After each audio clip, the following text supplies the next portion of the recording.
become independent. So it's always special to be here, and thank you for this opportunity to be talking to all of you young minds. So the topic that I have for today is goal setting for life.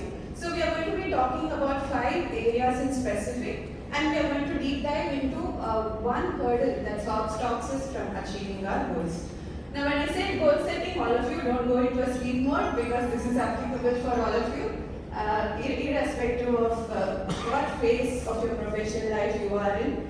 You may be starting now, or you may be qualified with several years of experience. So just pause for a moment, give some attention to it, and just review and see if these aspects of life have already been addressed by you in your goal setting.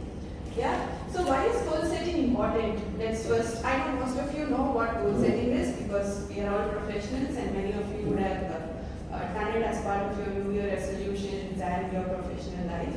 So goal setting, why is it important? You know, many a times we lack clarity. Okay, we are not sure if the decisions we take are right. We are a little confused, and we keep second guessing ourselves. Yeah, we do that many times. So why does all this happen? Because we don't have clarity. So what does goal setting help? So goal setting gives us a clarity. Okay, it helps us direct our efforts in a particular direction, because we know what we want from life. Yeah, so that's the benefit of goal setting. So we directly deep dive into the 5 areas. So the first one is health. Okay, I know I don't have to talk much about it, but still I'm going to. So our body is the only place we have to live in this earth. Okay, not your homes, not your offices, yeah, not your cars. Your body is the only place you have to live in this world. Without a body, there is no you. Yeah. So when I say health, I just don't mean your physical appearance. So certain other parameters of your health, like your flexibility, your stamina, your resting heart rate, your body weight, fat percentage. So all these aspects also help you understand how healthy you are. A good health not only gives you longevity, okay, it also gives you better quality of life. So now what do I mean by better quality of life? We have inspiration sitting here, and I'm going to pick on them. Look at Ganesh sir. From the time I know, he's been going to Sabrimala every year. He's over 60 now, and Sabrimala is not an easy hill to climb. Oh, he's over 66 now, and Sabrimala is not an easy hill to climb. My husband went this year, he came back and he said, I really don't understand how people do it. It's quite tough. So that is a quality of life, you know, you being able to pursue what you love. And you look at Shrikant sir here, he's my biggest inspiration. Right from the time I know him even before I joined GSS, but from 2005 till today, it's as if he's put a pause button on aging, you know. How do you do it? I don't know, but this is amazing. Not just him, his wife too. You just look at the couple, it's as if they put a pause button on aging. And then my favorite, Satya sir. He runs marathons like how I ride a bike, you know. Come outside the house, just press the button and ride. So that's how he does. So these are inspirations that we have amidst us. So the question we need to ask ourselves is, in our 40s, I'm not going to 30s, I'll start with 40s. So in our 40s, in our 50s, in our 60s, what is the type of life we want? So that's the question we need to ask ourselves. Health is a lifelong commitment, you know. There's no two thoughts about it. Invest 1 hour on your health daily, and it will take care of you for the rest of your life. Now, when we say health, don't start with everything. Pick any one aspect that you want. If it's flexibility, take up yoga or dancing. If it's stamina building, take up running or swimming. So pick any one aspect of health and stick to it and work on it the whole of the year. So the second aspect that I wanted to talk about was wealth. I know we are all chartered accountants, we help the world with their wealth, but sometimes we don't work on our own wealth. We ignore our personal finances. You know, we are too busy with our jobs, we are too busy with audits, so we sometimes ignore our own financial planning. So financial discipline is a very good discipline to have. And there are just 2 words you need to remember here. I know you know this, but still I'm just being a mirror here. Save and invest. No matter the percentage of your income, start saving a small percentage of your disposable income, whether you're starting articles or otherwise. So just start saving, and slowly you'll see that it will move to a considerable sum. And when it comes to investment, please do your own research and invest. Don't go with some, newspapers or magazines. Do your own research, understand it yourself before you jump into it. Make safe investments. And because of all the interaction about women, one thing I wanted to say here is, to all the women sitting here, your financial freedom is totally in your own hands. Okay? No blaming is allowed. She's basically saying, for the men it is not totally in their hands. There is always a lady there. As women, sometimes we have to put our personal priorities over our professional priorities. Unlike a man who is not expected to do that. Yeah? So, to all the women here, please start managing your own finances. Don't depend on anybody, not your husband, not your father, not your brother. Start managing your own finances. If you're doing it, that's great. And start small. Start saving, start investing, and create a corpus. Okay? This corpus is going to help you when you have to make certain difficult decisions in life. There are times when you have to put your personal priorities ahead. And if you want to follow your heart during all those times, you need financial independence. And this financial planning that you start right now will go a long way in ensuring that your financial freedom is intact.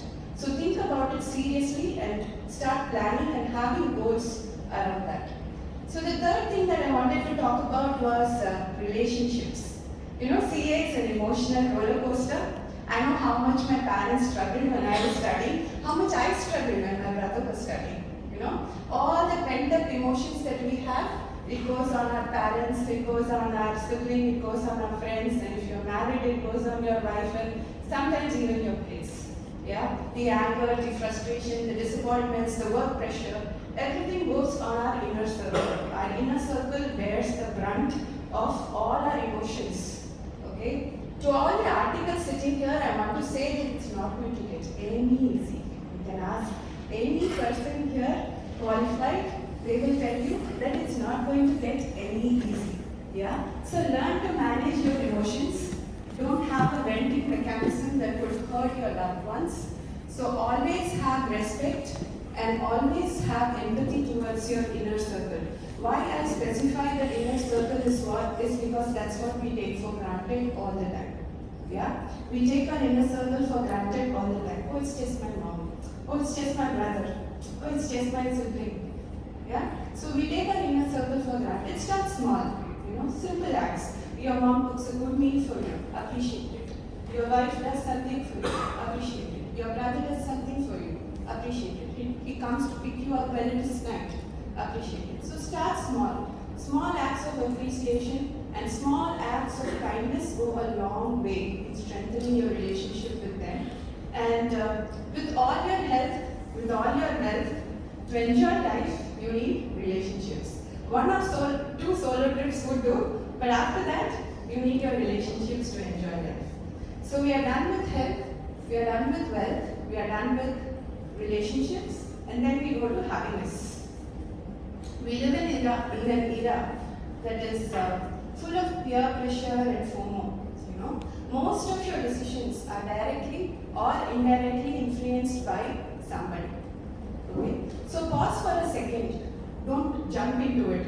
Somebody's taking up going into a big four, so I also need to do. Somebody's taking up employment, so I also need to do. No, that's not the way to go about it. So pause. So just for a second, pause. Think about what gives you happiness, what gives you peace, and make your decisions accordingly. So first start with small things. You don't have to right away go to the big things. So start with small things. Identify things that make you happy. Small things that make you happy. It was nice to hear so many budding chartered accountants have so many hobbies. Okay, I so wish that you continue doing this after you're qualified and after you're working. That should be a goal, to continue having these hobbies even if you're qualified and even if you're working. So give time to those things that you love and continue to do it, and that will give you great happiness. And for all the big changes that you want to make, you want to go into practice while you are in employment, you want to take a break while you are working. So there are many big changes that you want to do to your life for the sake of your happiness. So for all that, you have two options. Okay, make peace with either one of them. The problem is for most of the time we are a cat on a wall, we are a little indecisive. We don't know if we should go this way or that way.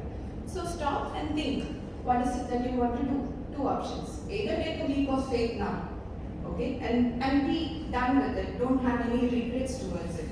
Or make a plan and slowly go into your end goal, go towards your end goal. So I was a working woman when I was a mother. Okay. And few years into motherhood, I understood that parenting gave me a lot of joy.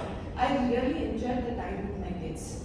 So I took few days off from work and I drew a plan. Okay, based on my circumstances, my financial commitments, my needs. So I drew a plan that slowly helped me move out of employment into becoming a full-time parent. Now today I am a full-time parent and the corpus that I created is helping me to stay independent, and I also pursue my hobby of becoming a writer. Okay, so that's how goal setting helps you. Okay, and the last one that we are going to talk about is faith and belief. Yeah, just like in CA, life too is not just going to test your skills; it is also going to test your will. Okay, and for that you need to have a fallback mechanism. You need to have a support system. You need to have an anchor of faith that will help you bounce back every time you feel low, every time you feel demotivated. This can be anything, sometimes a temple visit, sometimes talking to a friend, sometimes listening to a music, sometimes just going for a walk, anything. So hold on to the thing that you think energizes you and do it on a daily basis. Okay? The anchor of faith is nothing but something that energizes you and pushes you back into positivity. In my CA days, I had an anchor of faith, that I used to keep telling myself every day. Every day there was a quote that I used to keep telling myself. So the quote was, life's battle don't always go to the strongest or the smartest. But sooner or later, the man who thinks is the man who believes that he can. So this is a quote I always used to tell myself. Okay, I work with people like Sunil. You know how smart he is. Okay? Now, for me to think that, okay, Sunil got to me so much, okay, what about me? To keep all those doubts aside and to focus only on your effort. I needed some discipline in there, and I held on to this quote until I completed my CA. So have an anchor of faith and work towards it. So 5 aspects: health, wealth, relationships, happiness, and faith. So what is this one hurdle that stops us from achieving all these goals? There is one hurdle that stops us. We want to put effort, but we are not very consistent with it. So this not being able to be consistent is a big problem that doesn't allow us to meet our goals. So there are 2 reasons for this. So one is an avoidable reason, another is avoidable that's very much in your control.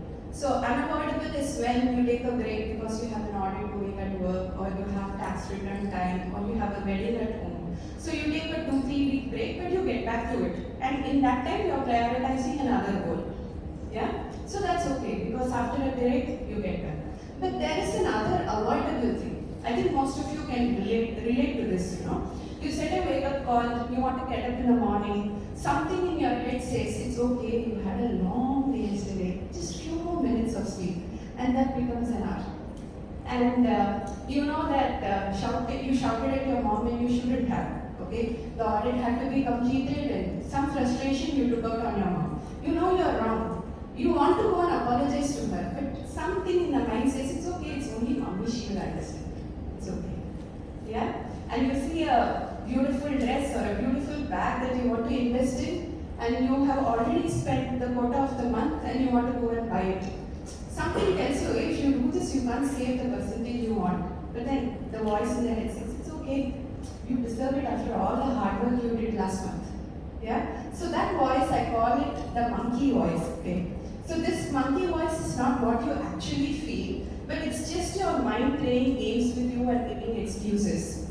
Now, how to manage this monkey voice? So if you can just become aware of it. Many times we think this monkey voice is our voice, but if you can just become aware that this monkey voice is nothing but your brain playing games with you, that awareness is enough for you to come and manage it effectively and go back to being consistent.